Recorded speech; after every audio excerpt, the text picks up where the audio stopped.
Bryce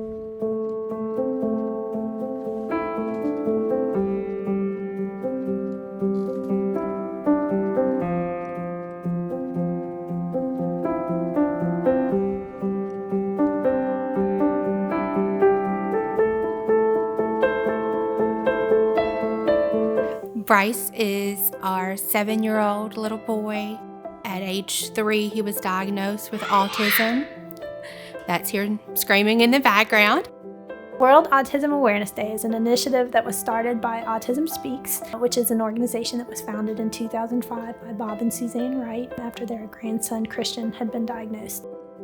No child with autism is the same, so there was really no one that could say, well, this is what to expect. I think that was probably the hardest part. Every day is a struggle for Bryce, and he has to learn how to control his feelings, to not lash out and not scream, and just learning to communicate in general is very hard for him.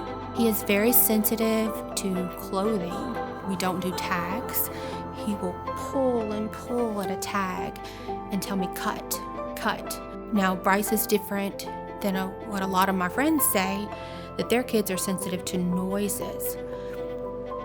Loud noises, that doesn't bother him, and lights stimulate him, whereas some kids with autism, it sends them into this panic mode where it's just too much stimulation.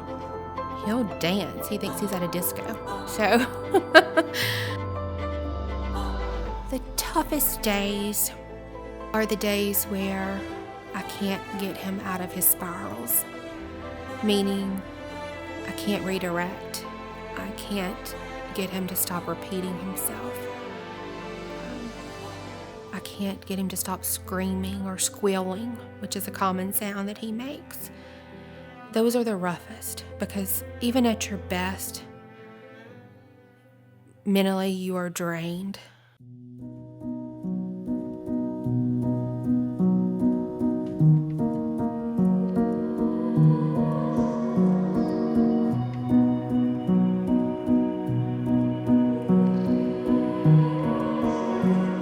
Vision for Bryce would be that he would learn to be self-sufficient.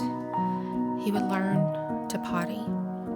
He would learn to fix his own meal, to be able to eat it all by himself without spilling it on the floor, to fix his own drink, to get dressed, and do the simple things that we tend to take for granted. Bathe himself, just be able to be self-sufficient. That's what I want for my child. You know, I don't think that I would ever say that I wouldn't take away his autism. I would take that from him. I don't think any parent would want that. But can I sit here and say that I think it's going to make him a better person? And it for sure has made us better people because of it. It's made me a stronger person, mom, I think a better mom and wife, and a better friend. I'm thankful that my child can speak. I'm thankful that he can walk, and he can run, and he can play, and he can love. So those are the things that you have to be grateful for.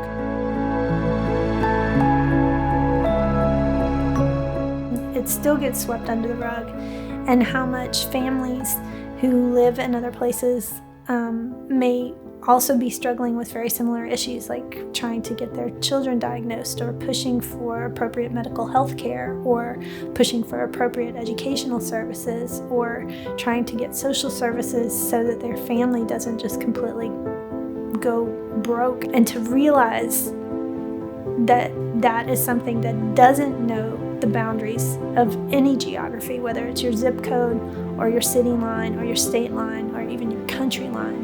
When you realize that that's impacting people in our country, or people in Africa, or people in Japan or Scotland or Costa Rica, it really starts to hit home. And when I was in Scotland recently, I saw a news piece, and the mom at the end said, somebody somewhere just needs to do something.